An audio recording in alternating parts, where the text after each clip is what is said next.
تحریک انصاف نے بہت کم وقت میں ووٹ بینک بنا لیا ہے، جماعت اسلامی اب تک اپنا ووٹ بینک نہیں بنا سکی.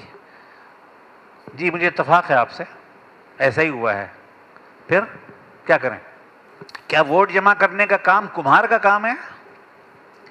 کہ ایک کمہار کو کہا گیا کہ آج 100 مٹکے بنانے ہیں، اس نے 8 گھنٹے کام کیا، 80 مٹکے بنائے.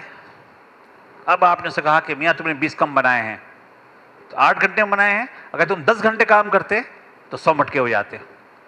فی گھنٹہ 10 مٹکے، حالانکہ مٹکا 1 گھنٹے میں نہیں بنتا ہے، میرا خیال 10 مٹکے نہیں بن سکتے 1 گھنٹے میں، میرا خیال ہے. میں نے بنتے ہوئے دیکھا ہے ویسے. ہاں بچے تو جانتے بھی نہیں ہیں کمہار کیا ہوتا ہے اور مٹکا کیا ہوتا ہے اور جس پہ بناتے ہو کیا ہوتا ہے.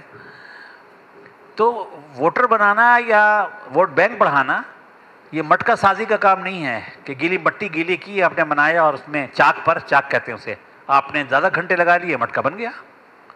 انسانوں کو تبدیل کرنا، انسانوں کی ترجیحات کو تبدیل کرنا، انسانوں کی رائے کو بدلنا، کسی کو کسی پہ ترجیح دلوانا دنیا کا مشکل ترین کام ہے بھائی.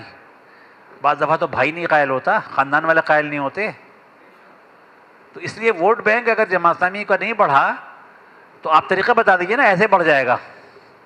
جماعت اسلامی تو بڑی اوپن ہے، جتنی تجاویز جماعت اسلامی لیتی ہے اپنے لوگوں سے کوئی نہیں لیتا. باقی سب تابع داری کرتے ہیں، سب حاری ہوتے ہیں، چاہے نواز لیگ ہو، مسلم لیگ ہو، کیوم ہو، ANP ہو. جماعت اسلامی میں تو کارکن کی سنی جاتی ہے اوپر تک، لیکن فیصلہ تو ایک ہی ہوگا نا. اور اس کا اصول یاد رکھیے، ڈسکشن گفتگو ہوگی دلائل سے، فیصلہ ہوگا گنتی سے. اور جس رائے کے حق میں کم ووٹ آئے اس کا یہ مطلب نہیں کہ بے وزن رائے تھی، وہ ہو سکتا ہے کہ بہت وزنی ہو، لیکن فیصلہ ایک کرنا ہے نا.